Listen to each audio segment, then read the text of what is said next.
Hello everyone, welcome back to my YouTube channel education study. Friends, यदि आप भी कर रहे हैं पीजीटी हिस्ट्री या फिर एचपीएसएससी के आने वाले कम्पिटेटिव एग्जाम की तैयारी, तो फ्रेंड्स वीडियो को जरा भी स्किप ना करें, क्योंकि इस वीडियो में हम हिस्ट्री के मोस्ट इंपॉर्टेंट क्वेश्चन जो हम फुल डिटेल में डिस्कस करेंगे। और फ्रेंड्स, वीडियो अच्छी लगे तो प्लीज़ उसे लाइक, शेयर और चैनल को जरूर सब्सक्राइब कर दें। चलिए फ्रेंड्स, वीडियो को शुरू करते हैं। फ्रेंड्स, 30 तक क्वेश्चन हमने पिछली वीडियो में डिस्कस कर लिए थे। आज हम 31 से स्टार्ट करेंगे। तो देखिए, क्वेश्चन नंबर 31 है, निम्नलिखित में से कौन सा एक अष्टभुजीय मकबरा है। देखिए, 4 मकबरे दिए गए हैं, इनमें से एक मकबरा जो है वो अष्टभुजीय मकबरा है। तो किसका मकबरा है? देखिए, ऑप्शन है सिकंदर लोदी का मकबरा, बलबन का मकबरा, गयासुद्दीन तुगलक का मकबरा या फिर फिरोज शाह तुगलक का मकबरा।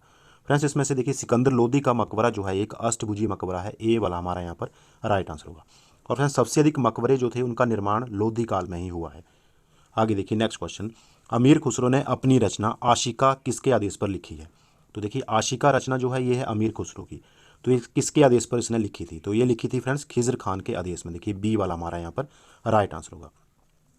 और देखिए फ्रेंड्स, इस रचना में उसने गुजरात के राजा कर्ण की पुत्री जो थी देवर रानी, गुजरात के जो राजा थे कर्ण, उनकी पुत्री का नाम था देवर रानी, और अलाउद्दीन खिलजी के पुत्र, और ये अलाउद्दीन खिलजी के पुत्र थे खिज्र खान। खिज्र खान के प्रेम का उसने वर्णन किया है आशिका में। आगे देखिए, वह कौन सुल्तान था जो स्वयं को नायवे खुदाई या ईश्वर का प्रतिनिधि कहता था? ऑप्शन आपके सामने है, इल्तुतमिश, बलबन, अलाउद्दीन खिलजी या गयासुद्दीन। तो बताइए फ्रेंड्स। तो फ्रेंड्स, बै वाला सुल्तान था बलबन। बलबन जो था उसने स्वयं को नायवे खुदाई या ईश्वर, ये प्रतिनिधि उसने अपने को आपको घोषित किया था। तो बी वाला हमारा यहाँ पर राइट आंसर होगा, बलबन। अगला देखिए, नेक्स्ट क्वेश्चन है, इलवरी शासक जिसने दिल्ली सल्तनत में सिजदा, पावोस और नवरोज प्रारंभ करवाए गया था। तो कौन शासक था दिल्ली का जिसने कि सिजदा, पावोस और नवरोज प्रारंभ करवाए थे? ये भी इंपॉर्टेंट क्वेश्चन फ्रेंड्स। तो वो वाला शासक था बलबन। सी वाला हमारा यहाँ पर राइट आंसर होगा। देखिए फ्रेंड्स, बलबन ने ही सिजदा, पावोस और नवराज जो थे ये प्रारंभ करवाए थे। अब देखिए, सिजदा क्या है फ्रेंड्स? सिजदा का अर्थ है भूमि पर लेटकर राजा का अभिनंदन करना। और पावोस, पावोस का मतलब कि घुटनों के बल बैठकर राजा के पैरों को चूमना। और ये जो रीतियाँ थी ये शुरू करवाई थी बलबन ने। इसके साथ ही देखिए, इसके अलावा उसने दरबार में ईरानी त्यौहार नवरोज, नवरोज जो था एक ईरानी त्यौहार था, इसे भी उसने बड़ी शान से अपने राजमहल में मनाया जाता। नेक्स्ट देखिए, अमीर खुसरो को सामान्यतः किस वाद्य यंत्र के लिए श्रेय दिया जाता है? देखिए, आपके सामने 4 वाद्य यंत्र दिए गए हैं, रबाब, सरोद, सितार या बीणा। तो किस वाद्य यंत्र के लिए अमीर खुसरो को श्रेय दिया जाता है? ये दिया जाता है उसको सितार के लिए। देखिए, सी वाला हमारा राइट आंसर होगा। सितार, तबला और सारंगी, ये वाद्य यंत्र जो थे इनके लिए अमीर खुसरो को काफ़ी ज़्यादा महत्व दिया जाता है। नेक्स्ट देखिए, निम्नलिखित में से कौन सा शासक ममलूक वंश का था? देखिए, 4 शासक दिए गए हैं, तो उसमें से कौन सा एक शासक था जो ममलूक वंश का था? Important question friends. तो वो वाला शासक था बलबन। देखिए, सी वाला हमारा यहाँ पर सही आंसर होगा। अब देखिए फ्रेंड्स, डिटेल में देखिए, 1206 से 1290 ईस्वी में दिल्ली पर शासन करने वाले सुल्तान 3 अलग अलग वंशों से संबंधित थे। तो जो 1206 और 1290 ईस्वी में जो दिल्ली पर 3 सुल्तान शासन करते थे वो अलग अलग वंशों के थे। उसमें से देखिए, कुतुबुद्दीन ऐबक ने कुतवी वंश की स्थापना की, इल्तुतमिश ने शमसी वंश की स्थापना की और बलबन ने बलबनी वंश की स्थापना की थी। आरंभ में इसे दास वंश का नाम दिया था। तो दास वंश का नाम क्यों दिया गया था? क्योंकि इस वंश का जो प्रथम शासक था वह था कुतुबुद्दीन ऐबक, जो कि एक दास था। और बाद में फ्रेंड्स हबीबुल्ला जो थे इतिहासकार थे, हबीबुल्ला, जिन्होंने कि इन्हें मामलूक शासक कहा था। तो मामलूक शासक कौन कौन थे? एक था बलबन, दूसरा कुतुबुद्दीन ऐबक और तीसरा था इल्तुतमिश। नेक्स्ट क्वेश्चन देखिए, मिलान करने वाला है। ये देखिए, मोहम्मद बिन तुगलक, फिरोज शाह तुगलक, बलबन और अलाउद्दीन खिलजी, ये शासक दिए गए हैं और इनका सही मिलान होगा। तो इसका जो राइट आंसर होगा वो होगा ए वाला। देखिए देखिए, ए का मिलान होगा तीसरे से, मोहम्मद बिन तुगलक, इसका मिलान होगा कृषि के विभिन्न विभागों की स्थापना की थी मोहम्मद बिन तुगलक ने। और बी का मिलान होगा चौथे से, देखिए फिरोज शाह तुगलक, ये उद्योग कार्यालय की स्थापना की थी। और देखिए, सी का मिलान होगा दूसरे से, बलबन, राज मुकुट की प्रतिष्ठा का पुनरुत्थान किया था। और अलाउद्दीन खिलजी, इसका मिलान होगा एक से, सही माप के आधार पर भूमि का निर्धारण। इस प्रकार से हमारा ए वाला जो है ये हमारा राइट आंसर होगा। नेक्स्ट देखिए, एक और मिलान वाला क्वेश्चन है, सूची को मिलाना है। इसमें से देखिए, यहाँ पर विभाग दिए गए हैं और ये उनके नाम दिए गए हैं, विभागों के नाम हैं ये। तो इसमें से देखिए, हमारा जो राइट आंसर होगा वो होगा सी वाला फ्रेंड्स, सी वाला हमारा यहाँ पर सही आंसर होगा। देखिए फ्रेंड्स, ए का मिलान होगा तीसरे के साथ, दीवाने रिसालत। तो दीवाने रिसालत यानी कि धार्मिक मामलों का विभाग जो था उसे बोलते थे दीवाने रिसालत। और देखिए, बी का मिलान होगा पहले से, दीवाने को ही, कृषि विभाग जो था उसे दीवाने को ही कहा जाता था। और दीवाने इंशा, देखिए सी वाले का मिलान होगा चौथे से, दीवाने इंशा यानी कि पत्राचार विभाग जो था उसे दीवाने इंशा कहा जाता था। और दीवाने अर्ज डी का मिलान होगा देखिए दूसरे के साथ, दीवाने अर्ज यानी कि सैन्य मामलों का विभाग। नेक्स्ट क्वेश्चन देखिए, गुप्तकालीन विष्णु की बराह अवतार प्रतिमा कहाँ है? ये भी वेरी इंपॉर्टेंट क्वेश्चन है, गुप्तकालीन विष्णु की बराह अवतार प्रतिमा। ऑप्शन आपके सामने देखिए, उदयगिरी गुफा, कान्हेरी गुफा, एलोरा गुफा या एलिफेंटा गुफा। तो फ्रेंड्स गुप्तकालीन विष्णु की जो बराह अवतार की जो प्रतिमा है वो है उदयगिरी गुफा में, ए वाला हमारा यहाँ पर राइट आंसर होगा। और फ्रेंड्स ये जो गुफाएं हैं इनका निर्माण करवाया था चंद्रगुप्त विक्रमादित्य या चंद्रगुप्त द्वितीय, भी दोनों ही नाम इन्हीं के ही हैं, चंद्रगुप्त विक्रमादित्य या चंद्रगुप्त द्वितीय, इन्होंने इन उदयगिरी गुफाओं का निर्माण करवाया था। आगे देखिए नेक्स्ट क्वेश्चन, महमूद गजनवी के काल में शाही राज्य की राजधानी स्थित थी।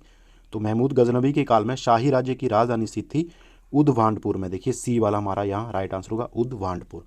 फ्रेंड्स महमूद गजनवी ने 17 बार यानी कि 1001 से लेकर 1027 ईस्वी तक 17 बार भारत पर आक्रमण किया था, और 1025 ईस्वी में उसने सोमनाथ मंदिर पर आक्रमण किया और उसे लूटा था। नेक्स्ट देखिए, अरबों द्वारा सिंध विजय का उल्लेख किस ग्रंथ में मिलता है? देखिए 4 ऑप्शन है, सिंध विजय का उल्लेख किस ग्रंथ में मिलता है? ये मिलता है चचनामा ग्रंथ में, देखिए ए वाला हमारा यहाँ पर राइट आंसर होगा। फ्रेंड्स चचनामा पुस्तक जो थी ये लिखी गई थी 1216 ईस्वी में फारसी भाषा में। किस भाषा में लिखी थी ये? फारसी भाषा में, और इसी पुस्तक में सिंध विजय का उल्लेख जो है मिलता है। नेक्स्ट क्वेश्चन देखिए, नाडू क्या था? इंपॉर्टेंट क्वेश्चन फ्रेंड्स, ऑप्शन आपके सामने है, तो इसका राइट आंसर होगा डी वाला, एक प्रशासकीय विभाग। और किस प्रशासन में, किसके प्रशासन में एक प्रशासकीय विभाग को नाडू कहा जाता था? ये कहा जाता था चोलकालीन प्रशासन में। आगे देखिए क्वेश्चन नंबर 43, चोल वंश के शासकों की महानता किस कार्य पर आधारित थी? तो फ्रेंड्स जो चोल काल वंश के जो शासक थे उसकी महानता जो थी ये आधारित थी श्रेष्ठ शासन व्यवस्था पर, देखिए बी वाला हमारा यहाँ पर राइट आंसर होगा। फ्रेंड्स श्रेष्ठ शासन प्रणाली चोल वंश के शासकों की एक महानतम उपलब्धि थी। नेक्स्ट क्वेश्चन देखिए, भारत का नेपोलियन किसकी उपाधि है? इंपॉर्टेंट क्वेश्चन, भारत का नेपोलियन, आसान क्वेश्चन है। भारत का नेपोलियन ये उपाधि है समुद्रगुप्त की, देखिए सी वाला हमारा यहाँ पर राइट आंसर होगा फ्रेंड्स। और किसने भारत का नेपोलियन कहा था समुद्रगुप्त को? ये भी कई बार क्वेश्चन पूछा जाता है, तो ये कहा था विसेंट स्मिथ ने। किसने कहा था? विसेंट स्मिथ ने समुद्रगुप्त को भारत का नेपोलियन कहा था। और इसके साथ देखिए इसे अश्वमेघ यज्ञकर्ता की उपाधि भी प्राप्त है, साथ में ही समुद्रगुप्त को अश्वमेघ यज्ञकर्ता की उपाधि, क्योंकि उसने अपने एक सैन्य विजय के बाद उसने अश्वमेध यज्ञ जो था ये करवाया था। नेक्स्ट क्वेश्चन देखिए, गुप्तकालीन सिक्कों का सबसे बड़ा कोष निम्नलिखित कौन सा है?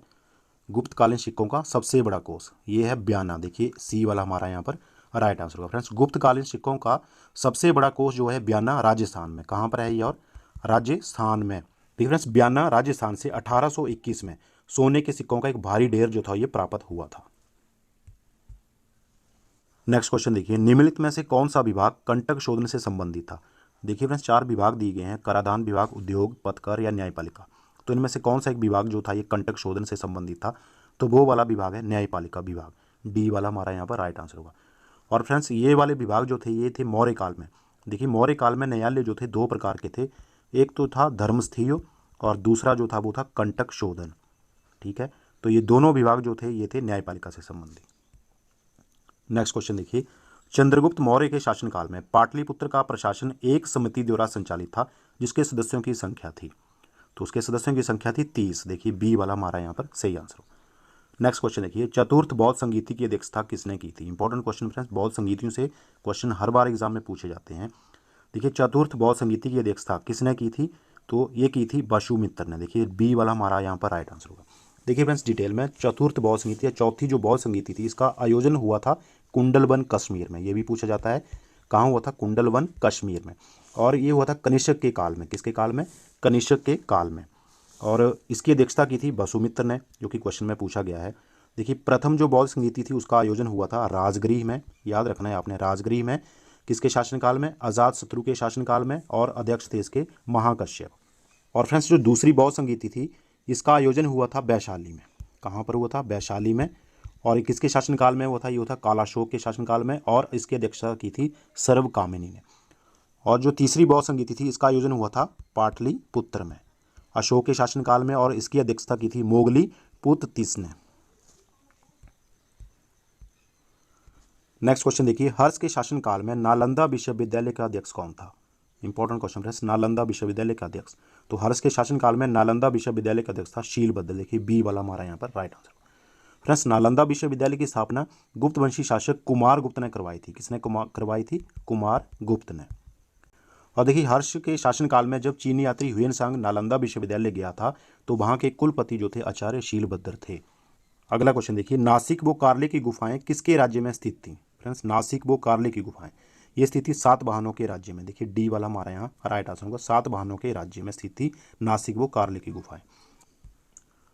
नेक्स्ट क्वेश्चन देखिए, वैदिक काल में चिनाब नदी को किस नाम से जाना जाता था? इंपॉर्टेंट क्वेश्चन फ्रेंड्स, चिनाब नदी को वैदिक काल में जाना जाता था असिकनी के नाम से। डी वाला हमारा यहाँ पर राइट आंसर होगा। और देखिए जो रावी नदी थी उसे जाना जाता था परुशनी के नाम से, सतलुज नदी को शतुद्री के नाम से, और झेलम नदी जो थी इसे बितस्ता के नाम से जाना जाता था। नेक्स्ट क्वेश्चन, राणायणीय संहिता संबद्ध है। फ्रेंड्स राणायणीय संहिता बताइए किस वेद से संबद्ध है? ये ऋग्वेद, यजुर्वेद, सामवेद या अथर्ववेद? तो राणायणीय संहिता जो है ये संबद्ध है सामवेद से। सी वाला हमारा यहाँ पर राइट आंसर है। फ्रेंड्स सामवेद जो था इसकी 3 शाखाएं हैं। एक तो देखिए कौथुम संहिता गुजरात से संबंधित, राणायणीय संहिता जो थी महाराष्ट्र से संबंधित, और जैमिनी संहिता कर्नाटक से संबंधित। इसमें से देखिए सामवेद की कौथुम संहिता जो है, कौन सी? कौथुम संहिता जो है सबसे अधिक प्रचलित है। नेक्स्ट क्वेश्चन, असिकनी या किस नदी का प्राचीन नाम है? अभी हमने पिछले क्वेश्चन में भी डिस्कस किया। तो असिकनी जो है ये प्राचीन नाम है चिनाब का। देखिए सी वाला हमारा यहाँ पर राइट आंसर होगा। चिनाब का जो प्राचीन नाम है वो है असिकनी, और ब्यास का बिपाशा है, और घग्गर नदी जो है उसका प्राचीन नाम है दृशद्वती। क्या नाम है? दृशद्वती। और सरस्वती नदी जो है उसका प्राचीन नाम है चितंग। और सरस्वती नदी जो है उसका प्राचीन नाम है चिंतग।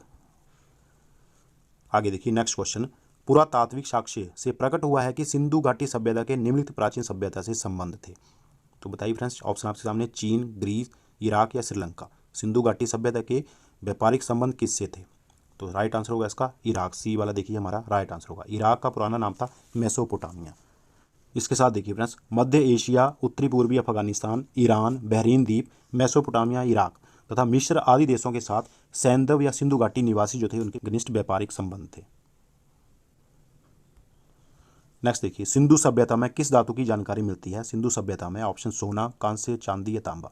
सिंधु सभ्यता में कांस्य जो थी धातु उसकी जानकारी मिलती है। बी वाला हमारा यहाँ पर राइट आंसर होगा।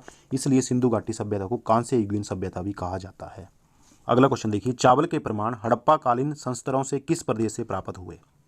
इंपॉर्टेंट क्वेश्चन, चावल के प्रमाण देखिए ऑप्शन राजस्थान, पंजाब, गुजरात या हरियाणा। तो फ्रेंड्स चावल के जो प्रमाण थे ये मिले थे गुजरात के लोथल से। देखिए सी वाला हमारा यहाँ पर राइट आंसर होगा गुजरात।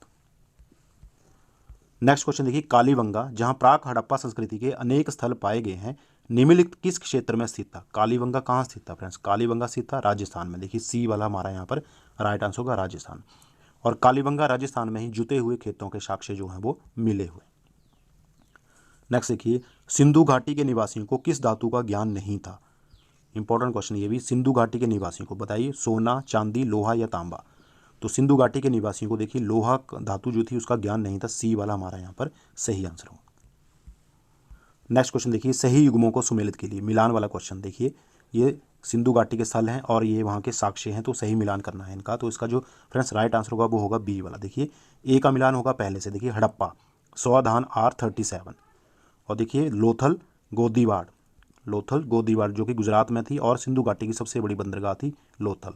उसके बाद देखिए कालीबंगा जुता हुआ खेत, और मोहनजोदड़ो नर्तकी की मूर्ति।